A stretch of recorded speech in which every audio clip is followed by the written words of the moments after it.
Dito na po ba tayo titira? Oo anak, tulungan mo na nga ako sa pag-aayos sa mga gamit natin. Marami pa tayong gagawin eh. Sana po na pinayagan niyo na lang akong sumama sa pinsan ko para magtrabaho kasama siya. Hindi ba nag-usap na tayo tungkol sa bagay na yan? Hindi kita papayagan na magtrabaho sa Maynila. Napakadelikado ng panahon ngayon, akala mo ba? Kasama ko naman po si Rhea eh. Hindi niya ako pababayaan. Halos magkasing edad lang kayo ni Rhea. Paano ka niya mapapangalagaan? Masyado lang po kayong mahigpit para naman pong wala kayong tiwala sa akin eh. May tiwala ako sa'yo. Wala lang akong tiwala sa lugar na pupuntahan nyo ng pinsan mo. Kailan niyo naman ako papayagan na magtrabaho? Hindi naman kita pinagbabawalan na magtrabaho pero ang gusto ko, yung malapit lang sana.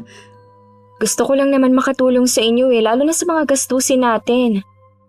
Sapat naman ang kinikita ko sa pagtitinda ng mga gulay para sa ating dalawa. Dito po sa bago nating nilipatan, magtitinda pa rin ba kayo ng gulay? Mukhang mainit pa naman ang klima dito. Sabi ni Kuya Hilario ipapasok niya akong katiwala sa isang poultry dito. Baka may bakante pa, pwede ko siyang pakiusapan na ipasok ka para magkasama tayo. Sige nga po, Nay. Gusto ko na kasi talagang magtrabaho eh.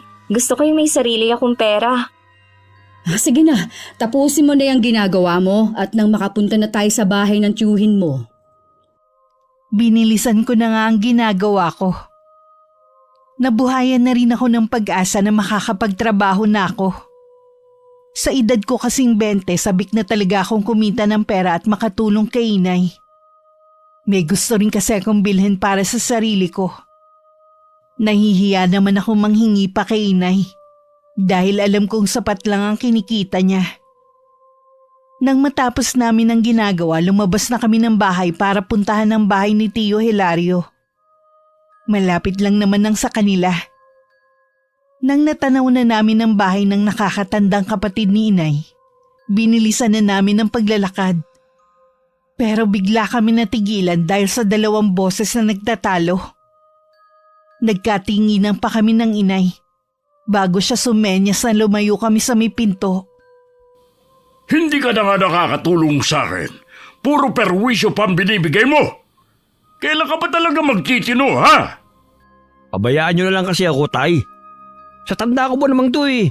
Kung pagsalitaan nyo ako, para pa rin akong teenager. Yun na nga eh. 30 ka na pero hanggang ngayon wala ka pa rin inaatupag kundi ang pakikipagbarkada mo. Ano naman po masama sa pakikipagbarkada? Kayo nga sa edad nyong yan may mga kaibigan pa kayo. Ako pa kaya? Mabuti sana kung ang mga barkada mo mabuting impluensya sa'yo, kaso hindi! Tay, tigilan nyo na nga ako. Hindi ba kayo nahiya sa mga kapitbahay natin? Daig nyo pa ang inay kung makaputak eh. Walang hiya ka talaga! Hindi mo na ako ginalang! Kung makipag-usap ka sa akin, para lang akong kaedad mo! Yan naman ang tingin nyo sa akin kahit noon pa eh. Pinakawalang hiya nyong anak. Bakit? Totoo naman Oh, saan ka naman pupunta? Kinakausap pa kita. Talaga bang pinaninindigan mo na pagiging bastos at walang modong anak? Oo na. Hindi naman magbabago pa ang tingin nyo sa akin kahit ano pang gawin ko eh. Gago ka pala Wala ka naman talagang ginagawang mabuti. Paano magbabago ang tingin ko sa'yo? Kaya nga alis na lang ako dito. Tapos ano? Pagbalik mo, may dala ka na naman bagong problema? Brandon! Bumalik ka rito! Madilim na madilim ang anyo ng pinsan ko nang dumaan sa harapan namin. Nakakatakot din ang ibinigay niyang tingin sa amin. Bigla na lang ako napatungo. Lumapit naman ang inay sa may pinto kung saan nakatayo si Tio Hilario. Bahagya pang nagulat ang kapatid ni inay nang makita kami. Tinanaw niya muna ang papalayong anak bago niya ibinaling ang atensyon sa amin. Ay, pasensya ka na Kuya Hilario kung wrong timing ang pagpunta namin ha. Huwag niyong pansinin ang inabutan niyo. Masasanay rin kayo sa aming mag-ama. Mukhang matindi ang pinag-awayan niyo ng anak mo. Ganun ba talagang sumagot si Brandon? Oh, Wala talagang preno ang bibig ng lalaking yun.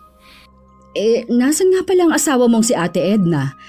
At yung mga anak nyo? May ilang buwan na rin na nasa anak namin si Edna na nakatira sa kabilang barangay. Doon ko muna pinatuloy mula nang atakihin sa puso ng dahil kay Brandon. Yung damuhulang na yun ang wala pang asawa sa 5 kong anak. Mukhang wala rin magkakamaling magkagusto sa kanya kung ganon ang pag-uugali. Kawawa lang ang babae sa kanya. Mabuti pang tumandang binata na lang siya. Pero malay mo kuya, baka magbagong anak mo kapag nakapag-asawa. Malabo yung mangyari. Sagad hanggang buto ang pagkasutil ng lalaking yun. Sa bagay, ikaw ang mas higit na nakakakilala sa kanya. Sa buong pag-uusap ni na Inay at Tio Hilario, nakikinig lang ako sa kanila. Hindi ko rin maiwasang maawa sa tiyuhin ko. Sa pagkakatanda ko parang 65 pa lang siya. Pero mukha na siyang mas matanda sa tunay niyang edad. Marahil nga dahil sa sobrang konsumido sa anak niya.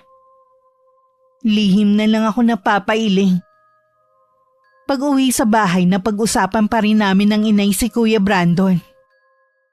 May mga anak po pala kasing sutil si Kuya Brandon, no, Nay? Oo naman, hindi mawawala sa mga anak na si Sibol na masamang damo. Masamang damo po talaga, ha? Bakit ka natatawa? Totoo naman. Hindi ko po maiwasan na maawa kay Chong kanina. Kahit kay Tia Edna, kahit na hindi ko pa po siya nakakaharap. Biruin niyo, mismong anak pa yata nilang papatay sa kanila. Minsan kasi nasa pagpapalaki rin o di kaya nasa dugo na talaga. Sa pamilya natin, wala naman akong natatandaan na may ganoong pag-uugali sa mga kamag-anak natin. Ewan ko lang sa pamilya ng nanay niya. Baka nga po doon nakuha ni Kuya Brandon ang pagkasutil niya. Ay hindi ko alam, iha.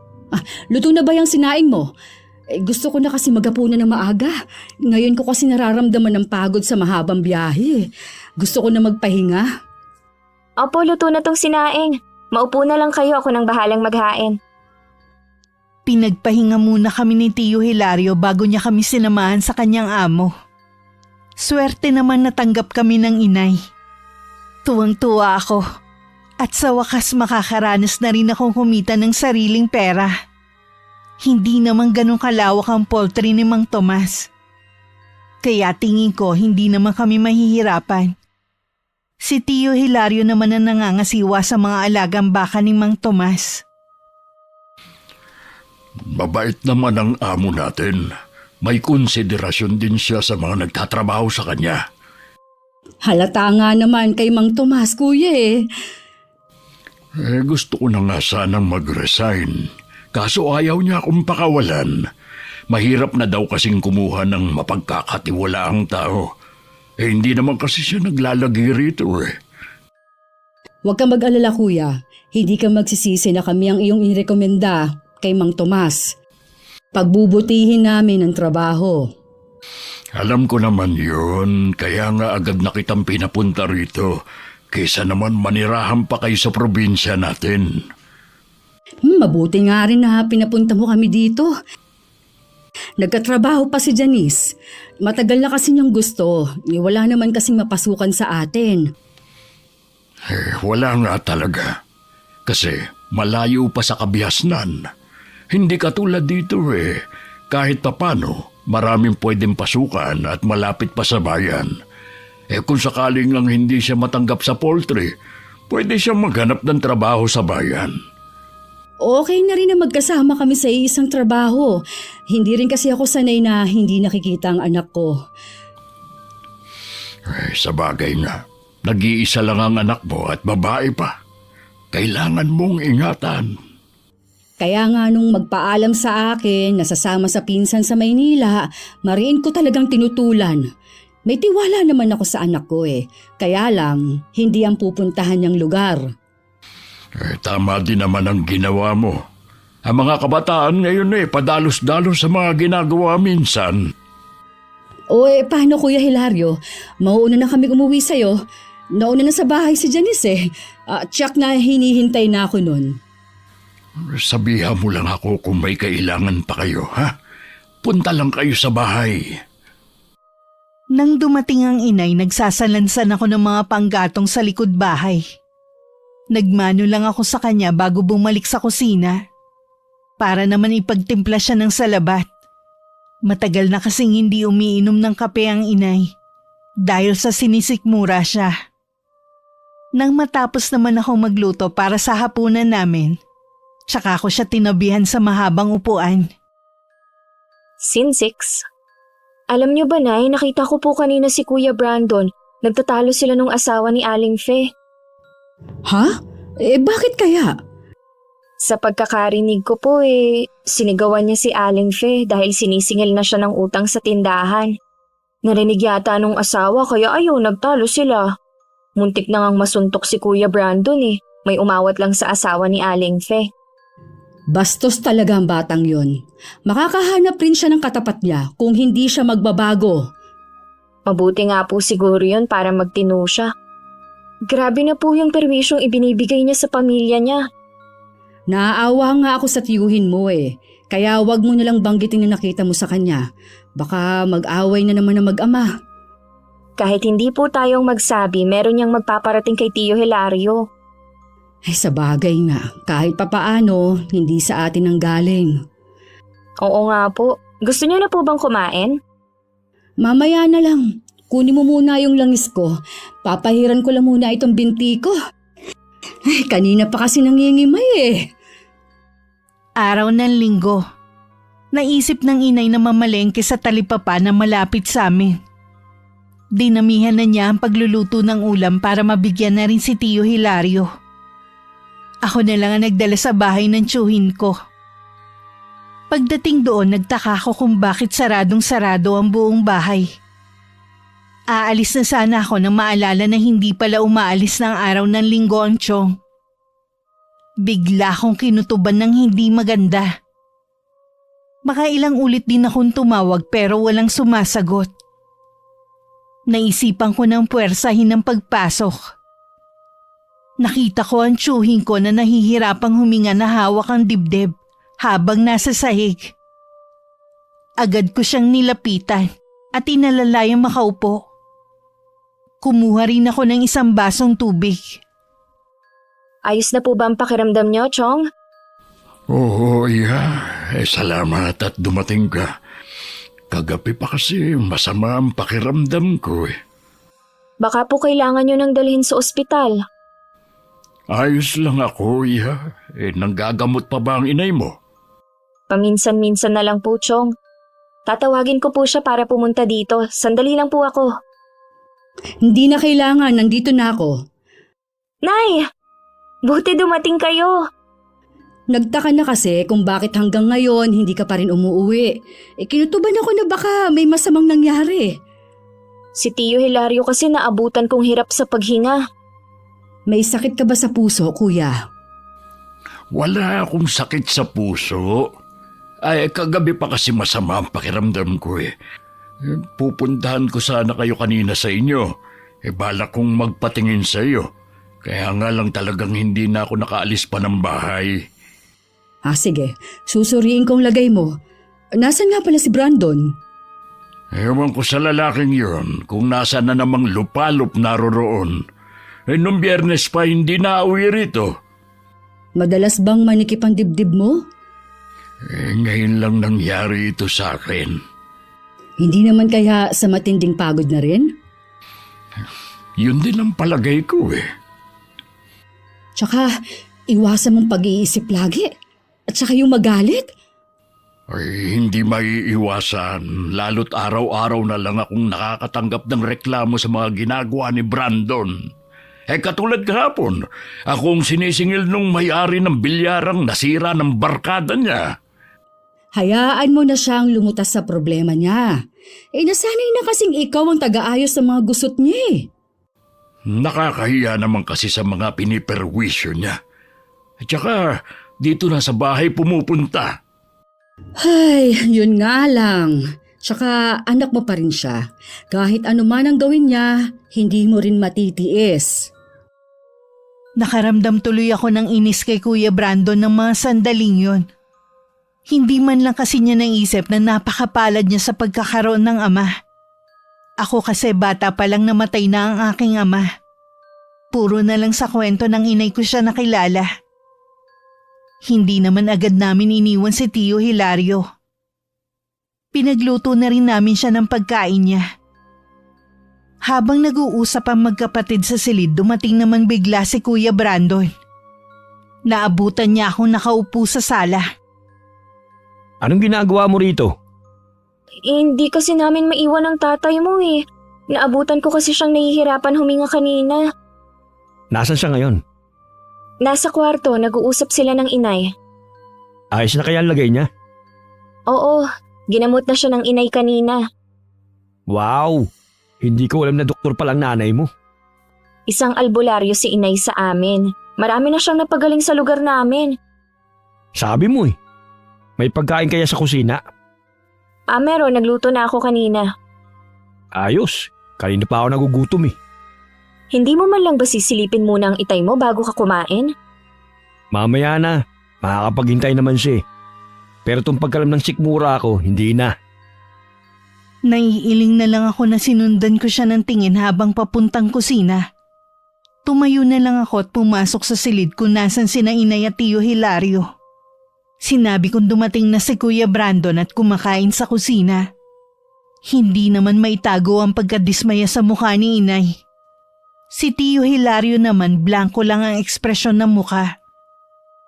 Ilang sandali muna ang lumipas bago pumasok si Kuya Brandon. May sakit daw kayo. Bigla kasing nanikipan dibdib ko kanina. Buti dumating si Janice. Bakit nga pala ngayon ka lang umuwi?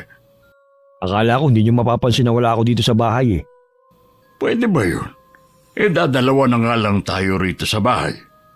Huwag niyo sabihin na pagagalitan niyo na naman ako. Kararating ko nga lang eh. Nakikiusap ako sa'yo, iho. Mahina pa ang itay mo. Huwag mo muna siyang sagot-sagutin. Siya naman itong may problema eh. Minsan na nga lang ako magpakita dito sa bahay, pinapagalitan pa ako. Kaya lang yun ginagawa ng itay mo dahil sa pag-aalala sa'yo. Ibang klase rin naman kasi yung paraan niya ng pag-aalala eh. Huwag kang bastos! Lumabas ka rito sa kwarto ko! May sakit na nga kayo, ganyan pa rin kayo. Lumabas ka na muna, iho. Hayaan mo na lamang munang magpahinga ang tatay mo. Walang imik naman na lumabas ng silid si Kuya Brandon. Pinagsabihan naman ng inay ang tsuhing ko na maging kalmado lang. Bago kami umuwi, pinakain muna namin si Tio Hilario. Nag-aalangan ngang iwan ng inay ang kapatid niya. Kaso ayaw naman sumama sa bahay namin si Chong. Paglabas ng bahay, kausap ni Kuya Brandon ang 3 niyang barkada. Ni hindi na niya kami napansin na umalis ng inay. Kinabukasan pumasok na rin sa trabaho si Tio Hilario. Sigurado ka bang kaya mo na magtrabaho, kuya? Oo naman, wala na akong sakit na nararamdaman. Si Brandon ba nasa inyo pa? Iniwan kong natutulog pa. Kaya nga ako pumasok para hindi ko siya makita sa bahay. Suko na talaga ako sa batang yon. Kanina, umagang-umaga, may nagpunta sa bahay, naniningil ng utang. Ay, sabi ko naman kasi sa'yo, lumipat ka muna sa bahay. Total, sa'yo naman yun. Nakikitira lang kami. Ayos lang naman ako dun sa amin. At saka ayoko rin kasing iwan ng bahay kay Brandon. Dahil tiyak na bababuyin lang niya yun. Baka doon na niya patirahin ang mga barkada niyang halang ang mga bituka. Dadalaw-dalawin ka na lang namin ni Janice sa bahay niyo. Hindi ko rin kasi maiwasan na mag-alala sa'yo eh. Iniisip mo ba na baka may gawin na hindi maganda si Brandon sa akin? Hindi ko naman talaga kilala ang anak mo. Pero minsan, sumasagi yun sa isip ko. Sabi mo nga, malakas ang impluwensya sa kanya ng mga barkada niya. Sa totoo lang, yun din ang iniisip ng mga anak ko at ni Edna. Kung susunod naman ako sa kanya, paano ang mga gamot niya? Kailangan ko pa rin talagang magtrabaho. Ayoko na iasa na lang sa iba pa naming anak ang mga pangangailangan namin. Binantayan na lang ng inay si Tio Hilario. Baka kasi gumawa siya ng mabibigat na trabaho sa poultry. Napansin ko namang wala nang iniindang sakit ang tiyuhin ko. Sadya talagang magaling manggamot si inay. Sabay-sabay din kami umuwi nung hapon.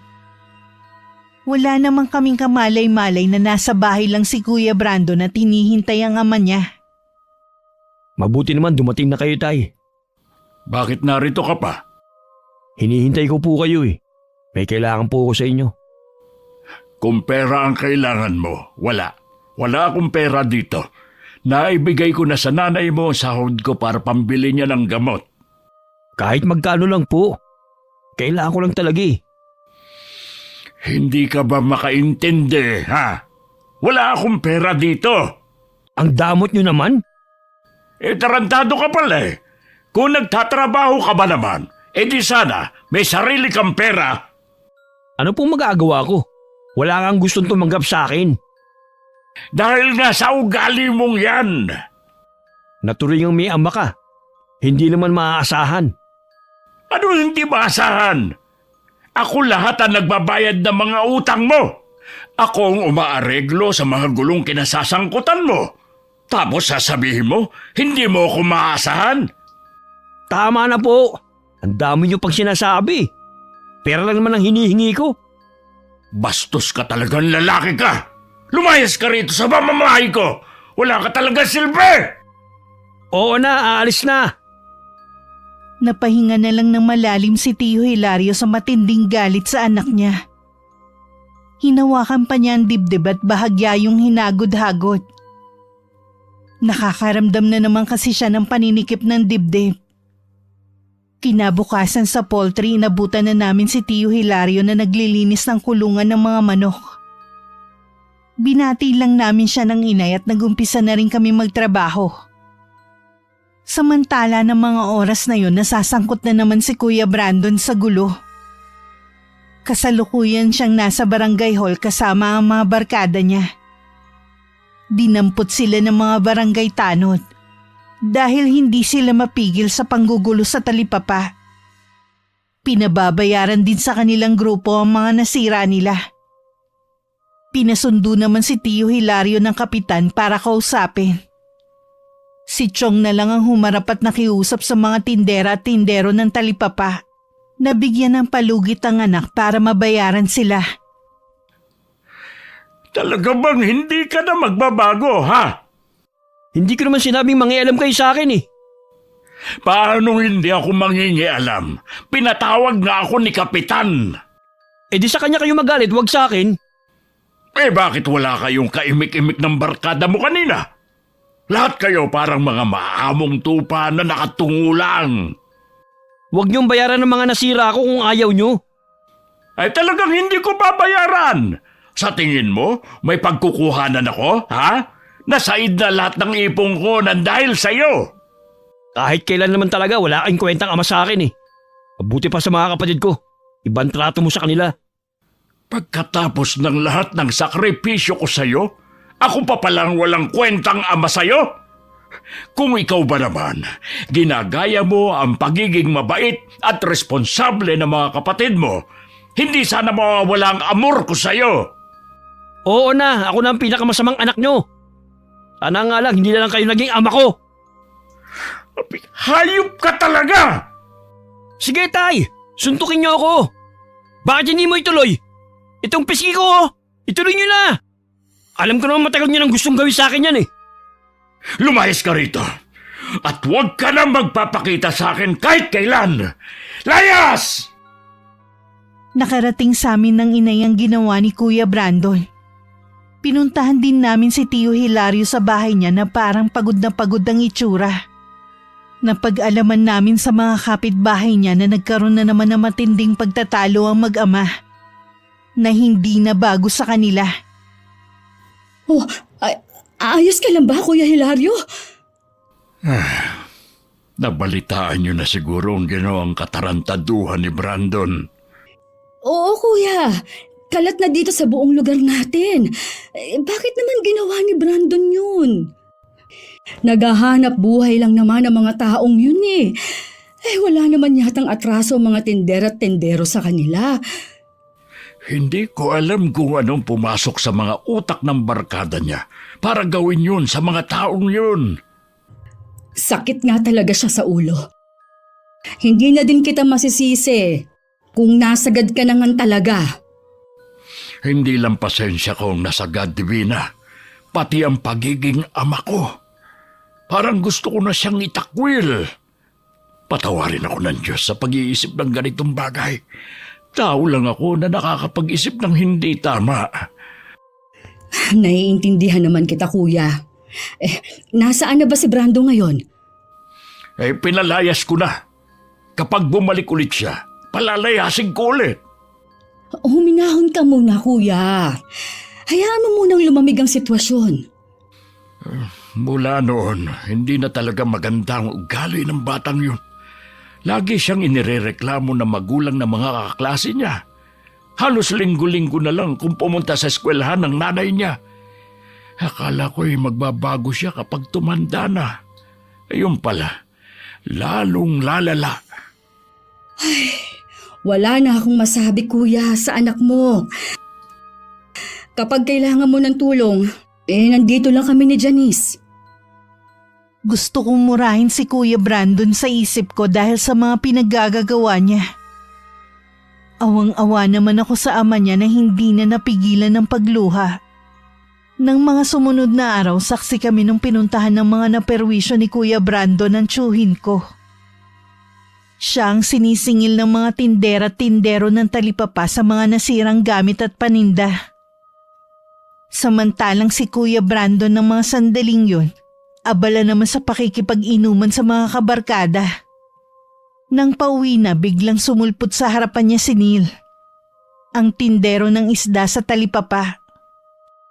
Kumusta ka na, pare? Ayos lang. Anong kailangan mo sa akin? Nakalimutan mo na ba? May utang kang dapat bayaran. Sinira mo ang paninda ko sa talipapa. Alam mong inutang ko lang ang pampuhunan ko doon. Hanggang ngayon, hindi pa rin ako nakakabayad sa taong inutangan ko. Wala akong babayad sa'yo. Kaya tumabig ka dyan sa daraanan ko. Ang lakas ng loob mo at ng mga kaibigan mo na manira ng kabuhayan ng ibang tao. Wala ka naman palang pambayad. Nakikilala mo ba kung sino ako, ha? Oo naman. Sakit ka ng ulo ng pamilya mo at ng mga taga rito. Alam mo naman pala kung sino ako eh. Dapat matakot ka sa pwede kong gawin sa'yo. Hindi naman ako nandito para maghanap ng gulo. Gusto lang kitang singilin. Wala akong ipambabayad sa'yo. Kaya humingi ka na. Wala kang pambayad sa akin pero araw-araw kang umiinom. Kahit ubusin ko pa ang lahat ng alak sa mga tindahan dito, wala kang pakialam. Hindi kita titigilan hanggat hindi mo ko nababayaran. Sinabi ng... Hoy! Bumalik ka rito! Hindi pa ako tapos! Buisit. Mayabang din ang isang yun. Dahil lang naman dito sa amin. Dahil sa nangyari sa talipapa, tuluyan na yung pinasara. Kaya mahirap tuluyang bumili ng ulam. Kung sa bayan kami pupunta, mapapamahal naman kami sa pamasahe. Mabuti na lang naisipan ni Neil na maglako na lang ng isda sa mga bahay-bahay. Yun nga lang, madalas isang klase lang ng isda ang nilalako niya. Yan lang ba ang isdang inilalako mo, iho? Opo, ito lang po eh. Gustuhin ko man po na maglako ng ilang klase ng isda. Kapos naman po ako sa puhunan. Nay, si Kuya Neil po yung nagtitinda sa may talipapa. Isa po siya sa mga naperwisyo ni Kuya Brando nung magwala sila doon. Ah, ganun ba? Pasensya ka na, iho, hindi ko alam. Pamangkin ko si Brandon. Magkapatid kami ng ama niya. Naubos po kasi ang puhunan ko. Hindi pa nga ako nakakabayad sa taong inutangan ko. Kaya yung pinakamurang isda na lang muna ang inaalok ko ngayon. Masarap naman ang ganyang isda. Nakausap mo na ba ang pamangkin ko? Nagmamatigas po siyang bayaran ng mga nasira niya sa mga paninda ko. Sabi pa tatayin niya ang singiling ko. Wala namang kasalanan si Mang Hilario sa ginawa niya eh. Tsaka alam ko po, araw-araw na pinupuntahan ng ama niya ng mga kasama ko. Ayoko na makidagdag pa. Napakabuti mo naman, iho. Salamat at malawak ang pangunawa mo. Si Brandon po ang may atraso sa akin. Dapat lang na siyang singiling ko. Naku, malabo nang mabayaran ka ni Kuya Brandon. Wala ngang trabaho yun eh. Naku, napakwento na kami sa'yo. Pagbilhan mo nga ako ng 1 kilo. Sige po, ipapalinis niyo na rin po ba? Oo, sige. Naisip ko kung katulad lang ni Nilang pinsan ko at mga kaibigan niya, siguro mas tahimik ang lugar namin. Mabilis naman nalinisan ang binili naming isda. Ako na lang din ang nagluto sa mga yun. Dahil 1 kilo, 2 klase ng luto ang ginawa ko. Habang kumakain kami ng inay, nabanggit niya muli si Neil. Alam mo ba kung saan nakatira yung sinil? Malapit po sa may simbahan ng bahay nila. Bakit po ninyo naitanong? Wala naman, naitanong ko lang. Para kasing ngayon ko lang siyang nakita sa lugar na ito. Dayo lang po sila ng pamilya niya dito. Mas nauna pa nga po tayo eh. Ganun ba? May pamilya na siya? Ibig sabihin, asawa at anak? Opo, minsan po kasama niya sa pagtitinda sa talipapa ang misis niya. Halos kasing edad lang niya si Brandon pero mas responsable siya. Nasa tao na po talaga ang pag-uugali. Katulad po ni Kuya Brandon, hanggang ngayon wala pa ring pagbabago sa kanya. Malamang dadalhin niya na yun hanggang sa pagtanda niya. Huwag nating pangunahan ang kapalaran niya. Umaasa pa rin ako na balang araw magbabago ang pinsan mo. Sana nga po, alang-alang man lang kay Tio Hilario. Muling pinuntahan ni Neil ang pinsan ko sa tinutuluyan nito. Gaya nung una nilang paghaharap, lasing na naman si Kuya. Sa kabila ng pananalim ng mga mata ni Kuya Brandon, kalmado lang na nakatingin sa kanya si Neil. Ano na naman ang kailangan mo? Kailangan ko na ang pera ko. Anong pera mo? Wala naman ako natatanda na meron kang pinatago sa akin pera. Ang lakas kasi ng loob mong manira ng negosyo ng ibang tao. Hindi mo naman pala kayang panindigan ang ginawa mo. Hoy, nagtitimpi lang ako sa iyo ha. Umalis ka na. Kundi upaan talaga kita. Ibigay mo muna sa akin ang pera ko. Inuubos mo ang pasensya ko ha. Ha? Itong sa'yo. Hindi ko alam na bulag ka pala. Bakit naman sa hangin mo pinapatama ang mga suntok mo? Paano mo nailagan ang mga suntok ko?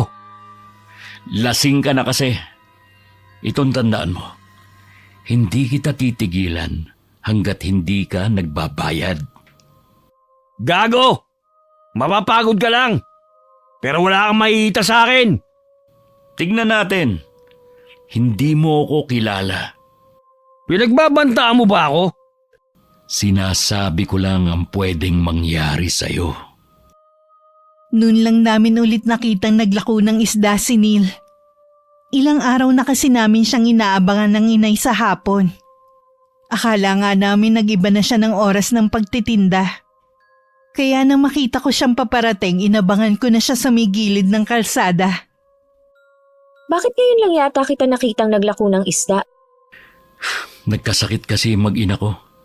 Kaya wala akong magawa kundi tumigil muna. Kawawa naman, sabay pa sila. Oo nga eh. Hindi pa nga maayos ang lagay ng anak ko. Pero sabi ko, kailangan ko na maghanap buhay. Oo nga pala, nanggagamot si nanay. Baka gusto mong ipagamot ang mag-ina mo sa kanya. Sige. Tatanungin ko ang asawa ko. Hindi kasi yon naniniwala sa mga albularyo eh. Wala naman kasing mawawala kung susubukan niya. Magaling ang inay, marami na siyang ginamot na gumaling. Pag uwi ko sa bahay mamaya, sasabihan ko ang asawa ko. Ito na yung isda mo. Salamat, Suki Bago umuwi, dumaan pa si Neil sa bahay ni Tio Hilario. Nagbabaka sakali kasi siya na baka doon na ulit umuwi ang pinsan ko.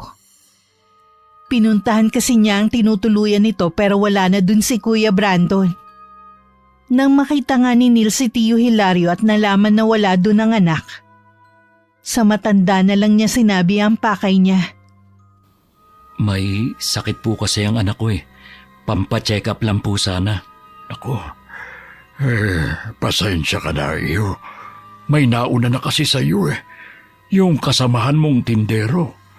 May sakit din daw kasi ang bunso niya. Gusto man kitang tulungan. Wala na akong pera dito. Naiintindihan ko po kayo. Ilang araw ko na po kasing hindi nakikita si Brandon. Siya naman po talaga may atraso sa akin. Ako na ang humihingi ng pasensya sa nagawa ng anak ko sa inyo. Alam kong napakalaking perwisyo ang ginawa niya. Hindi po dapat kayong humihingi ng dispensa sa lahat ng mga ginawa ng anak nyo. Kung biktima kami, biktima rin po kayo ng sarili niyong anak. Sa totoo lang, wala na akong mukhang maiharap sa mga tao rito. Pakiramdam ko ako ang sinisisi ng lahat kung bakit ganoon si Brandon. Mula po nung dumating ako rito, puro magaganda lang ang naririnig ko sa ibang tao tungkol sa inyo. Ugali na po talaga yon ng anak nyo. Hindi dahil may pagkukulang kayo. Sana katulad mo ring mag-isip si Brandon. Dahil walang sapat na perang pampacheck up, napilitan na rin si Neil na dalhin sa bahay ang kanyang anak, kasama ang asawa. Agad namang ginamot ni inay ang bata. Makalipas nga ang ilang sandaling gamutan, umuwi na rin si Neil. Nakatulog na rin ang bata habang ginagamot ng inay. Sabi ng mag-asawa baka naginhawaan ng kanilang anak. Ilang araw na kasing hindi makatulog ang bata. Hinatid ko pa sila hanggang labas ng bahay namin at saka ako bumalik. Sana naman po tuloy-tuloy na ang paggaling ng bata. Nakakaawa kasi Huwag kang mag-alala. Gagaling na rin siya. Pati ang nanay ginamot ko na rin. Nay, habang ginagamot niyo palang bata kanina, nagkwentuhan pala kami ng asawa ni Kuya Neil. Kailangan pala nila ng malaking halaga kaya pinipilit nilang singilin si Kuya Brandon. Malamang, wala na silang ibang malapitan. Ganun na nga po, inutang lang pala nila ang kapital para sa negosyo nila. Ngayon, sinisingil na daw sila ng pinagkakautangan nila. Ay, bakit ba? Kung sino pa ang hikaos sa buhay, sila pa ang nagigipit sa buhay. Oo nga po kung meron lang sana akong ekstrang pera, ipapahiram ko na lang. Kakausapin ko si Kuya Hilario kapag maganda ang mood. Alam ko kasi inuunti-unti niyang pagbabayad sa mga naagrabyado ng pinsan mo. Nakakainis talaga si Kuya Brandon. Ang daming nadamay dahil sa ginawa niya. Tapos tatay niya pa ang nagbabayad. Tapos na yon. Wala na tayong magagawa pa. Hindi ko pa rin maiwasang hindi sisihin si Kuya Brandon sa mga nangyayari. Lingid sa amin ng inay, bumalik na sa bahay nila ang pinsan ko. Kasalukuyan sila nag-uusap ni Tio Hilario na hanggang sa mga sandaling yon galit pa rin sa anak. Bakit ka pa umuwi? Hindi ba't pinalayas na kita? Bahay ko rin naman to May karapatan pa rin akong umuwi rito. Ang kapal din naman ang mukha mo. Wala kang ambag sa pagpapagawa ng bahay na ito, kaya wala kang karapatan dito. Anak nyo pa rin ako, tay. May malasakit nga kayo sa ibang tao. Sa akin pa kaya? Kung pwede nga lang mamili ng pwedeng maging anak ginawa ko na. Sa ayaw at sa gusto nyo, uwi na ako rito.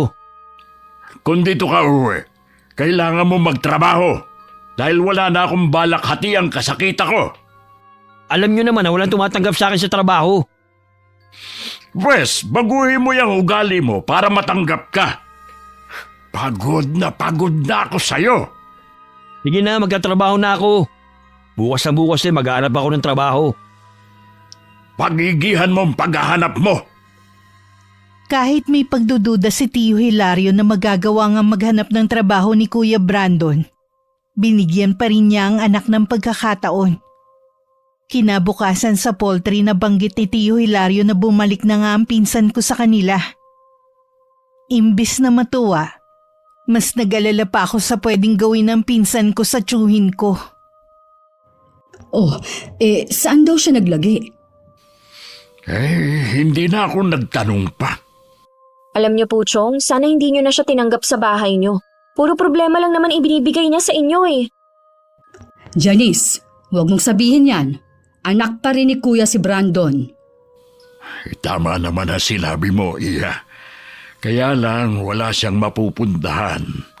Pero binigyan ko siya ng kondisyon na kailangan niyang magtrabaho. Dapat lang po para maranasan niya kung paano magbanat ng buto. Bakit hindi mo ipasok dito sa poultry ang anak mo? Para nasusubaybayan mo rin ang bawat ginagawa niya. Gustuhin ko man, sira siya kay Mang Tomas dahil sa ginawa niya dati. Ganun ba?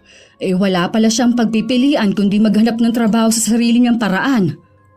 Kailangan ko lang maging matigas sa kanya sa pagkakataong ito. Bahala na muna siya sa buhay niya. Lagi kong isinasama sa dasal ko na sana magbago na si Brandon. Naku Nay, hindi na yung tinatabla ng dasal. Malala na ugali niya. Huwag ka kasing kontra ng kontra dyan. Nagpapasalamat nga ako sa pagdating niyong mag-ina. Kahit papano meron akong karamay. May dahilan ng Diyos kung bakit kami napunta dito. Huwag po kayong mag-alala, Chong, kahit walang pakialam sa inyo si Kuya Brandon. Kami naman po ng inay hindi kayo pababayaan.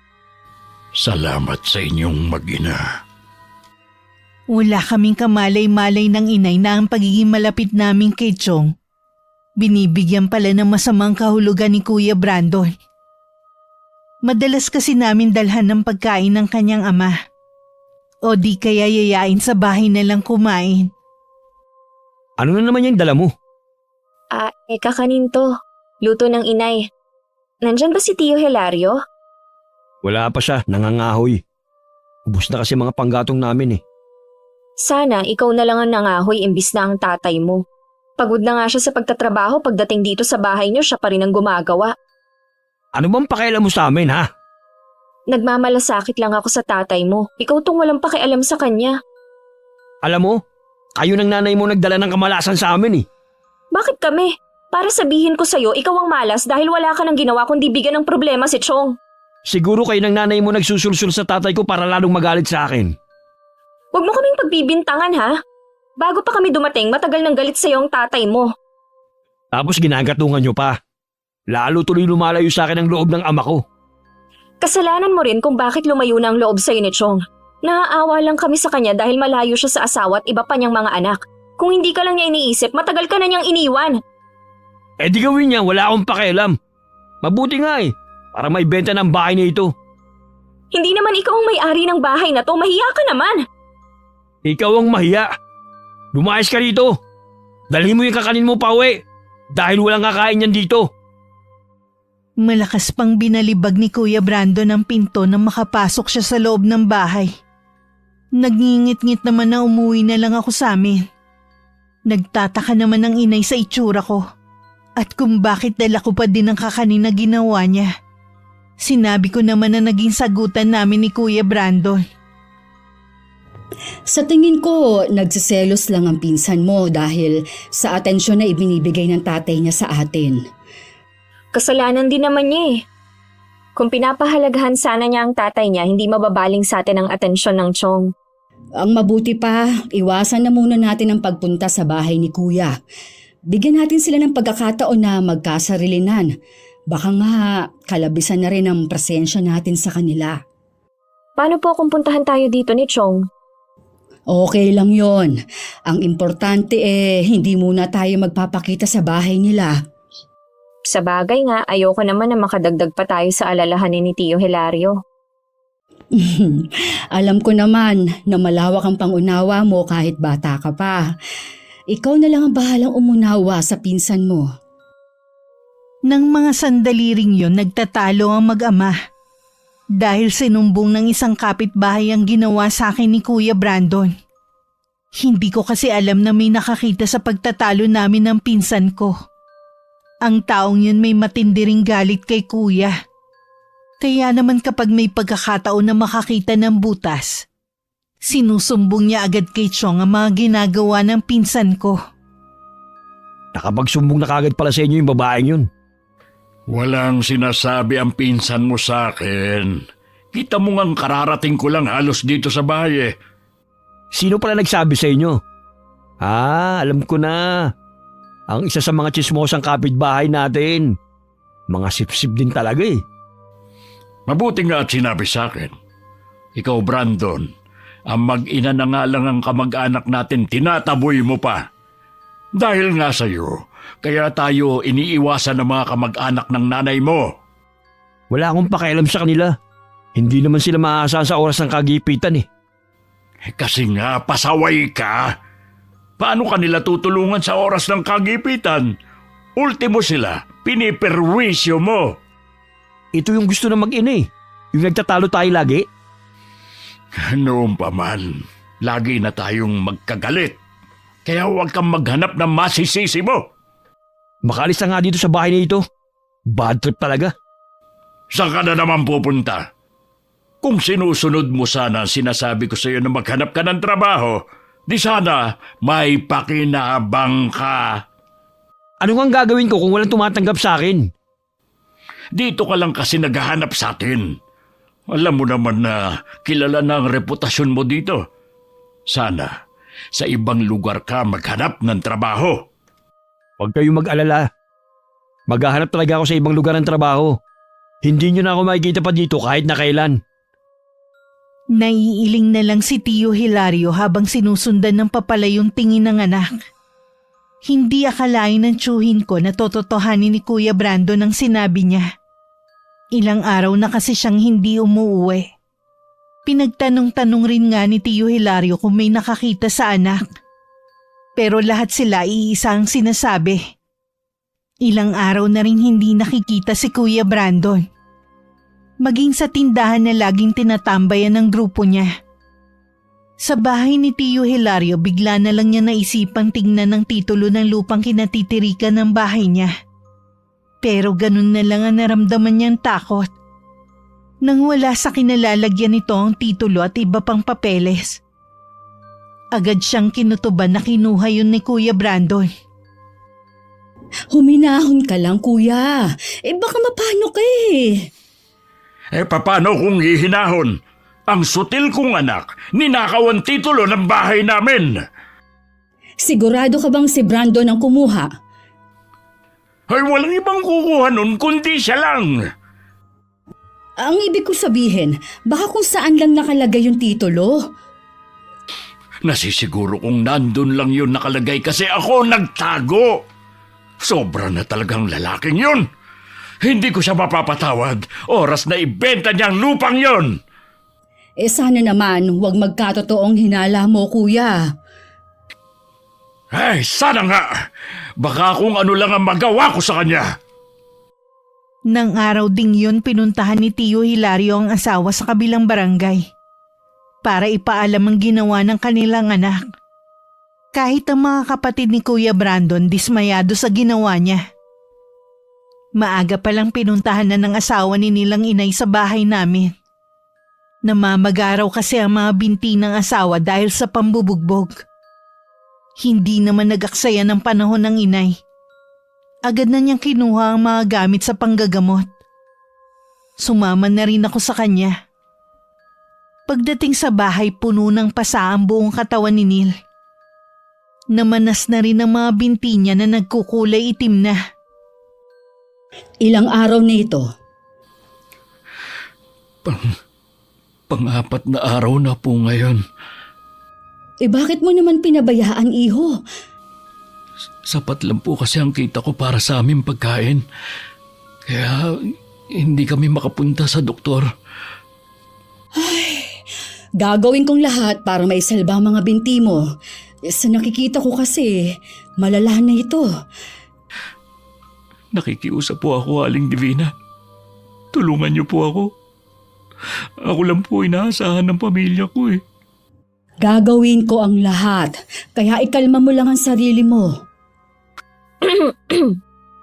Kuya Neil, sino palang may gawa niyan sa'yo? Si Brandon.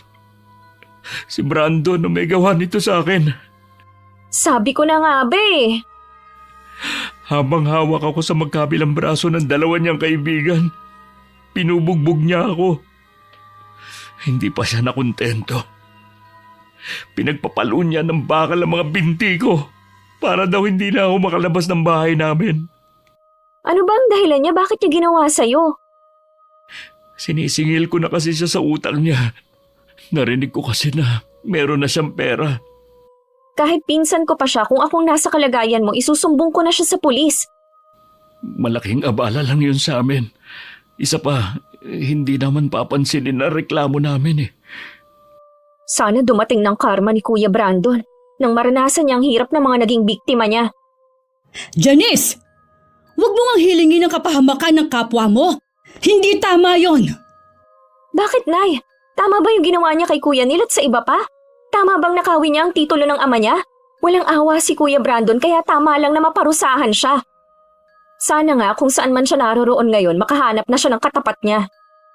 Naiintindihan ko naman ang punto mo. Pero huwag mo namang sabihin ang bagay na yan. Hayaan mo na ang Diyos ang magparusa sa mga nagawa niyang kasalanan. Itinikom ko na lang ang bibig ko kahit parang sasabog na sa bigat ang dibdib ko. Ayoko kasi magtalo pa kami ng inay sa harapan ng ibang tao. Nang sulyapan ko si Neil, namimilipit siya sa sakit habang ginagamot siya ng inay. Ang asawa naman niya hindi mapigilan na mapaiyak. Pagkatapos gamutin ng inay ang mga binti ni Neil, nakaramdam naman siya ng ginhawa. Ilang beses pa nung bumalik ang inay para gamutin siya hanggang tuluyan siyang gumaling. Nakauwi na rin si Tio Hilario galing sa bahay ng anak. Hindi pa namin binabanggit ng inay sa kanya ang ginawa ni Kuya Brandon. Araw ng linggo habang nagsasampay ako ng mga damit na nilabhan ko, biglang dumating si Tio Hilario. Halata sa kanya ang bigat ng problema. Agad ko naman siyang pinapasok sa loob ng bahay. Mabuhay din kasi ang tayo niya. Tinawag ko na rin ang inay na nasa kusina. Galing sa bahay kanina yung taong pinagbentahan ng lupa at bahay ni Brandon. Ha? Ang bilis naman niya naibenta. Sa murang halaga lang niya binenta dahil sa pagmamadaling magkapera. Anong sabi nung bago may-ari? Kailangan ko nang umalis sa bahay na yun sa 1 linggo. Iniregalo daw niya kasi sa anak na bagong kasal lang ang bahay na yun. Ay, ano ba itong ginawa mo, Brandon? Hindi pa alam ng asawa ko at mga anak. Hindi ko alam kung paano sasabihin sa kanila ang kauna-unahang naipundar ko. Tuluyan nang nawala sa amin. Kung hindi mo pa kayang umuwi sa mga anak mo, dito ka muna sa bahay na ito. Kung tutuusin ikaw pa rin naman ang nagmamay-ari ng bahay na ito. Hindi ko pa naman naibibigay sa iyo ang kabuuang bayad. Kapirasong lupa lang ito kumpara sa bahay at lupa namin. Maraming alaala din ang bahay na yun dahil doon nagsilaki mga anak namin. Hindi ganun kadali na isuko ko yun. Alam ko naman yun. Ang ibig ko lang naman sabihin, pwede naman naming isauli ito sa'yo. Kaysa wala nang matira sa inyo. Bakit? Bakit nangyayari ito sa akin? Maaaring mahirap maunawaan ngayon ang pangyayaring ito, pero magtiwala ka na merong dahilan ng Diyos kung bakit nangyayari ito sa'yo. Hindi na napigilan pa ni Tio Hilario na mapaiyak sa sama ng loob. Awang-awa naman ako na tahimik lang sa isang tabi. Hindi ko rin mailarawan ang matinding galit na nararamdaman ko sa pinsan ko ng mga sandaling yun. Makalipas ang ilang araw, lumipat na sa bahay namin si Tio Hilario. Kaya lang hindi siya makausap ng maayos. Lagi lang siyang tulala at tila malalim ang iniisip. Dumating naman si Neil na may dalang isdang nilalako. Masigla na ulit siya at hindi na iniinda ang sakit ng binte. Bahagya pa siyang nagulat nang makita si Tio Hilario sa bahay namin. Ngayon lang kita ulit nakitang naglako ng isda. 2 linggo po kasi akong nasa bahay lang. Si Aling Divina po pala. Nasa poultry pa sila mag-ina. Mamayang tanghali pa ang uwi nila. Ah, ganun po ba? Iwan ko na lang po ang isda dito. Pasasalamat ko po kasi siya po ang nagpagaling sa akin. Bakit? Ano ba ang naging sakit mo? Wala naman po ako naging sakit. Namaga po yung mga binti ko dahil sa pambubugbog sa akin. Ha? Sino naman ang gumawa nun sa'yo? Ang anak niyo pong si Brandon. Ha? Si Brandon na naman. Narinig ko po kasi na meron na siyang pera kaya sinisingil ko na siya. Kaya alam po binugbog niya ako. Ay, ako na ang humihingi ng kapatawaran sa ginawa ng anak ko sa iyo, ha? Pasensya na po kayo, Mang Hilario. Pero hindi ko po mapapatawad ang ginawa ng anak niyo. Naiintindihan kita, iyo. Huwag ka mag-alala. Hindi naman ako galit sa sinabi mo. Sige po. Aalis na po ako. Kailangan ko po kasing maubos tong tinitinda kong isda. Pag-uwi namin ng inay, sinabi ni Tio Hilario na galing kay Neil ang isdang iniluto niya. Nagkatinginan naman kami ng inay. May palagay kasi kami na alam na ng tiyuhin ko ang ginawa ng anak kay Neil. Hindi nga kami nagkamali nang banggitin yun ng tiyuhin ko. Bakit hindi niyo sinabi sa akin ang ginawa ni Brandon kay Neil? Ayaw na naming dagdagan pa ang mga alalahanin mo. Tsaka gumaling na rin naman si Neil eh. Suko na kami mag-asawa sa anak namin ngayon. Mula ngayon, wala na akong pakialam sa kanya. Kung may mabalitaan man kayo sa kanya, huwag niyo na lang sabihin sa akin. Kuya, talaga bang wala nang puwang sa puso mo ang pagpapatawad sa anak mo? Wala na, Divina. Sabi ko nga sa'yo, naubos na ako dahil sa kanya. Naiintindihan kita, kuya. Pero umaasa pa rin ako na balang araw, magkakaayos pa kayong mag-ama. Hayaan na lang natin si Chong, panahon na lang sigurong magpapahilom sa galit niya. Hindi ko lang kasi maiwasan na mag-alala. Katulad ngayon, tulala na naman siya habang nakatanaw sa bintana. Kahit gaano pa po katatag ang isang tao, mauubusan din ng lakas. Hindi biro ang pinagdaanan ni Chong, lalo't may sakit pa ang asawa niya. Basta, iparamdam lang natin sa kanya na nandito lang tayo sa tabi niya. Opo, Nay, maaasahan niyo ako sa bagay na yan. Habang naghihirap ang kalooban ni Tio Hilario, nagpapakasaya naman si Kuya Brandon sa ibang lugar. Habang nilulustay niya ang perang pinagbentahan ng lupa ng ama. Nang tingnan niya ang kanyang pera, naggulat pa siya. Dahil iilang lilibuhin na lang ang natira. Ito na lang palang natitira sa pera ko. Hindi na ito magkakasa sa susunod na linggo. Kailangan makagawa ko ng paraan kung paano magkapera.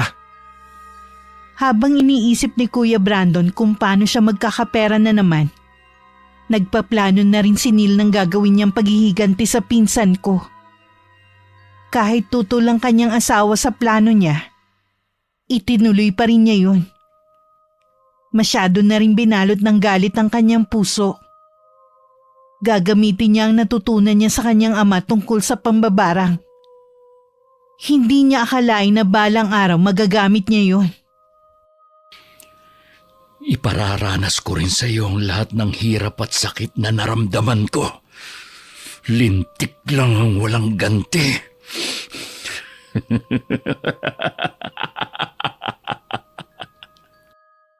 Labis din ang pag-aalala namin kay Tio Hilario. Maliban kasi sa paminsan-minsan niyang pagkakatulala, may mga pagkakataon na tila hindi niya kami nakikilala. May mga pangyayari din na kahit hating gabi lumalabas siya ng bahay at naglalakad-lakad. Tuwing tatanungin namin siya ng inay, sinasabi niya na gusto lang niya magpahangin. Nasaan ang Kuya Hilario? Natutulog po sa may duyan. Huwag po kayo mag-alala, hindi ko po siya inaalisan ng paningin ko. Ay, mabuti naman. Lagi na lang ako nag-aalala kay Kuya tuwing wala ako dito sa bahay. Ano kayang nangyayari kay Chong? Ay, hindi ko rin alam, Iha. Baka nakakaranas siya ng depresyon dahil sa mga pangyayari. Walang dapat sisihin sa nangyayari sa kanya kundi si Kuya Brandon. Nasaan na kayang walang kwenta niyang anak? Hanggat may pera siya, hindi yun magpapakita. Sana lang wag na siyang magpakita dahil oras na makita ko siya, makakatikim siya sa akin ng masasakit na salita. Kahit ako, nakakaramdam na rin ng galit sa lalaking yun tuwing nakikita ko si Kuya Hilario sa ganitong kalagayan. Wala po ba kayong planong sabihin sa mga anak ni Chong ang nangyayari sa ama nila? Bala kong pumunta sa 1 linggo sa kanila.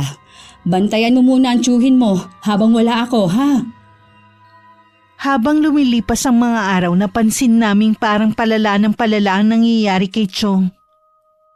May mga pagkakataon na rin kasi na para siyang nag-iisip bata. Minsan kasi pinaglalaruan na niya ang pagkain niya sa plato. Kuya, hindi tamang pinaglalaruan ng pagkain sa kamay. Lalayuan tayo ng grasya niyan. Pasensya ka na, Divina. Oo nga pala, papagalitan tayo ng itay. Ayaw nga pala nun na nag-aaksaya ng pagkain. Sabi niya mahalaga ang bawat butil. Naaalala mo pa pala mga pangaral sa atin ng itay noon. Oo naman, hindi ko na uulitin na maglaro ng kanin. Sa labas na lang ako maglalaro. Bakit tumayo ka na kaagad? Tapos ka na bang kumain? Maglalaro muna ako sa labas, ha? Edi sige, huwag kang lalayo. Hindi naman talaga siya maglalaro na parang bata, kundi titingin lang sa malayo at mag-iisip na naman. Inay, awang-awa na po ako kay Chong. Ay, alam ko naman. Kahit ako, araw-araw nadudurog ang puso ko sa nakikita kong kalagayan ni Kuya Hilario. Maagang umalis ang inay. Kami lang ni Tio Hilario ang nasa bahay ng mga oras na yon. Tahimik lang naman ang tiyuhin ko habang nasa duyan. Mabuti na lang nabawasan na yung paglalakad-lakad niya nang hindi namin nalalaman. Delikado naman kasi yon. At baka masagasaan pa siya sa kalsada. Naghihintay na lang ako ng oras para sa tanghalian namin nang biglang sumulpot si Kuya Brandon. Hindi ko agad siya nakilala dahil sobrang payat niya. Blanko naman ang ekspresyon ng tiyuhin ko habang nakatingin sa kanya. Anong ginagawa mo dito? May nakapagsabi kasi sa akin na nandito raw ang itay. Saan pa kaya pupunta ang itay mo pagkatapos mong ibenta ang bahay niyo na hindi niya alam? Akala ko kasi umuwi siya sa mga kapatid ko eh. Ngayong alam mo na, pwede ka nang umalis. Teka lang naman. Kakausapin ko pa nga ang itay eh. Chong, gusto niyo po bang kausapin ang anak niyo? Kita mo? Umiiling siya. Ibig sabihin, ayaw kanyang kausapin. Tay, alam ko na galit kayo sa ginawa ko. Patawarin niyo na po ako. Bilib din naman ako sa kakapalan ng mukha mo, no? Pagkatapos sa mga ginawa mo, may gana ka pa talagang magpakita dito. Pwede bang itiko mo muna ang bibig mo? Kinakausap po pang itay eh. Sabat ka naman ng sabat. Umalis ka na rito! Hindi ka namin kailangan sa pamamahay na ito! Tay, ipinagtatabuyan niyo na ako. Kaya umalis ka na! Hayaan niyo po muna ako magpaliwanag. Sinabi nang umalis ka na! Hindi ko kailangan marinig ang paliwanag mo! Sige po, aalis na ako. Pero babalik ako rito. Nang makaalis si Kuya Brandon, isinara ko ang pinto. Baka kasi bigla na naman siyang sumulpot sa bahay. Nang sulyapan ko si Tio Hilario, parang baliwala naman sa kanya ang biglang pagdating ng anak. Nang dumating ang inay, agad ko yun sinabi sa kanya. Hindi rin siya makapaniwalang pupunta sa amin ng pinsan ko. Malamang, naubos na ang pera niya kaya nagpakita na siya. Yun din po ang naiisip ko. Anong sabi ni Kuya Hilario? Mukhang hindi niya nakikilala ang anak niya. Pinagtabuyan nga niya eh. Baka nga pala sa 1 linggo pa nila masusundo ang Tio Hilario mo. Maghahanap pa kasi sila ng mag-aalaga sa mag-asawa. Lahat pala kasi ng anak ng tiyo mo may mga trabaho. Ibig pong sabihin pala maigi ang mga buhay nila doon. Oo, tatay lang daw kasi nila ang mapilit na magtrabaho pa at para magkaroon ng ambag sa pambili ng gamot ng asawa. At tingin daw nila kaya hindi umuuwi sa kanila ang ama dahil nga kay Brandon. Ang dami pala talagang sakripisyo ni Chong tapos ito lang ang igaganti ng visit niyang anak. Inay, ano pong reaksyon nila sa nangyayari sa itay nila? Ipapa-check up daw nila para malaman pero tingin daw nila depresyon din. Kahit sino po siguro magkakaroon ng depresyon kay Kuya Brandon. Oo nga, sana huwag na muna siyang magpakita kay kuya. Baka kasi lumala lang ang kalagayan ng ama niya.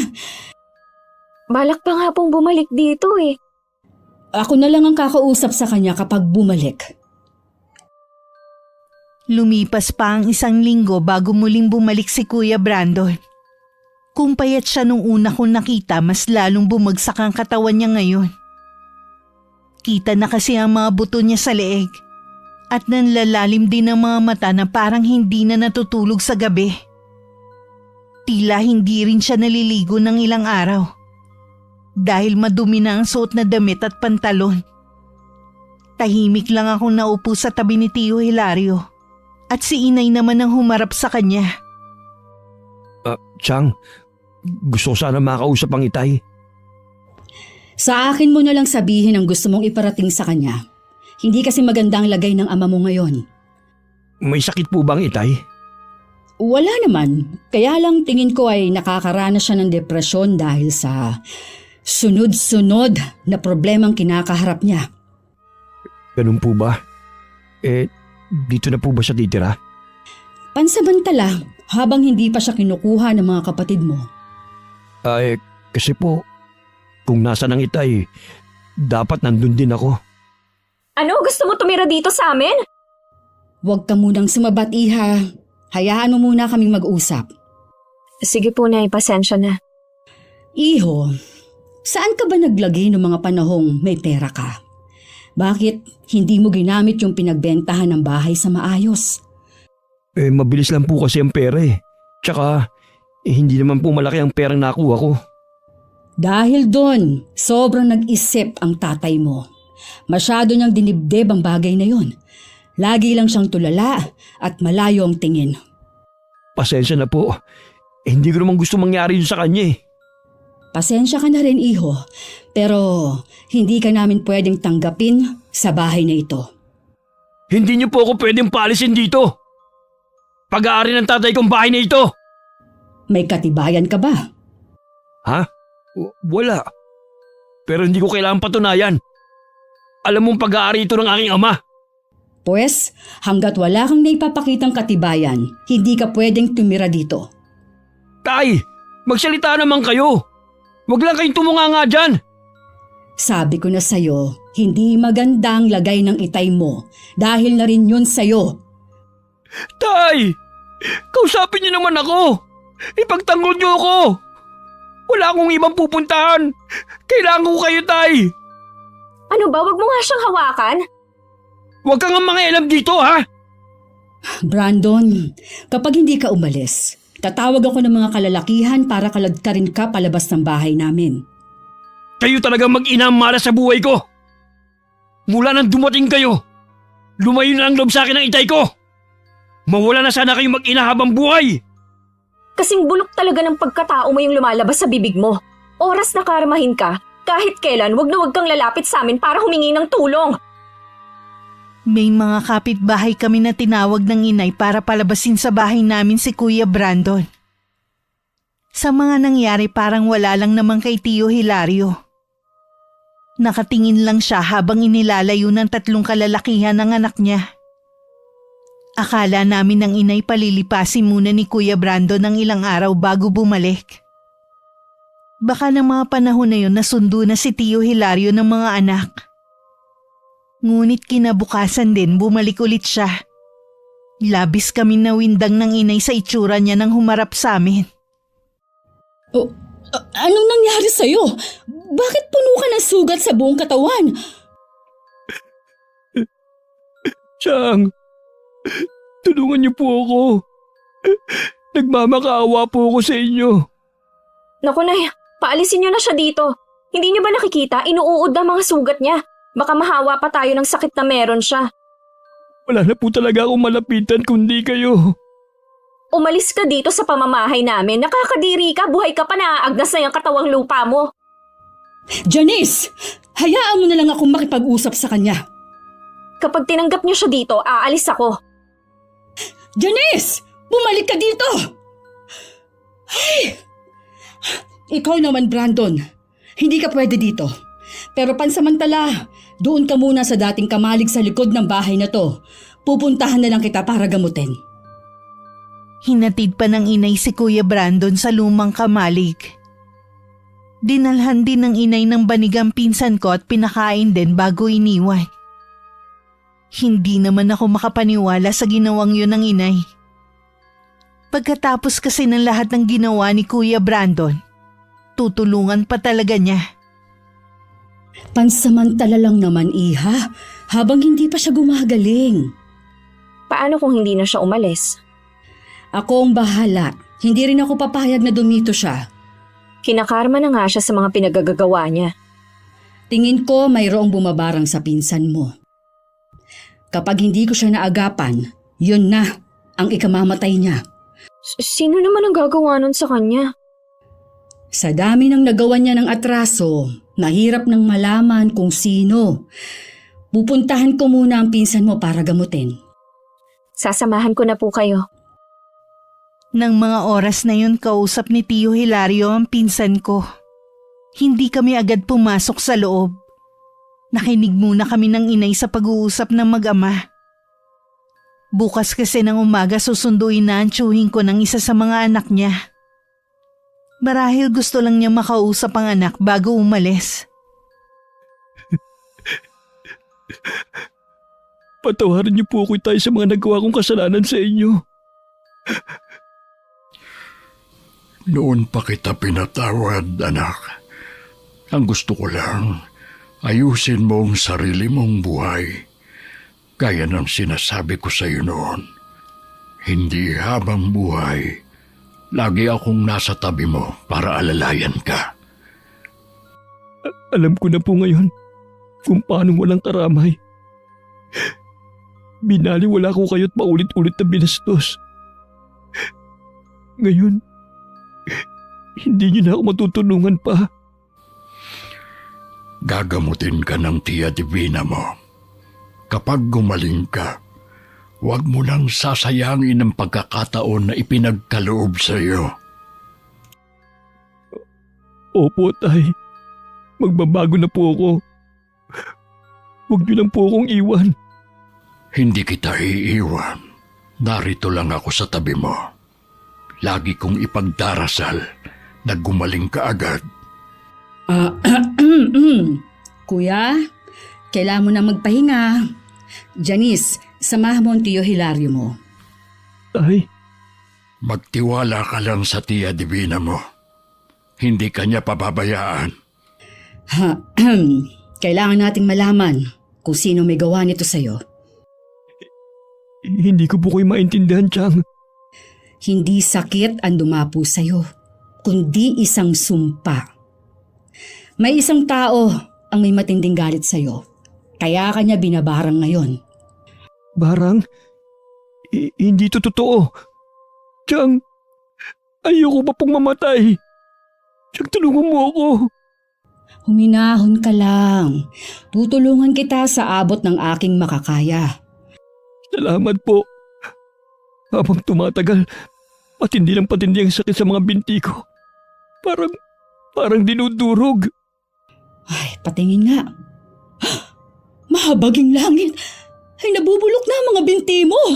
Nilalabasan na rin to ng mga insekto. Chang, tulungan mo ako. Oo, iho. Nahimatay siya sa matinding sakit na nararamdaman niya. Alam ko na rin naman kung sino may gawa nito. Kailangan ko siyang puntahan bago mahuli ang lahat. Pinuntahan ni inay ang bahay ni Neil. Nung una ayaw siyang harapin ng lalaki. Sinabi lang ng inay na alam niyang binabarang ni Neil ang pamangkin. Kung hindi niya haharapin ng inay ko, hindi niya magugustuhan ang gagawin niya. Kaya naman napilitan na rin lumabas ang lalaki. Hindi rin siya makatingin ng diretso.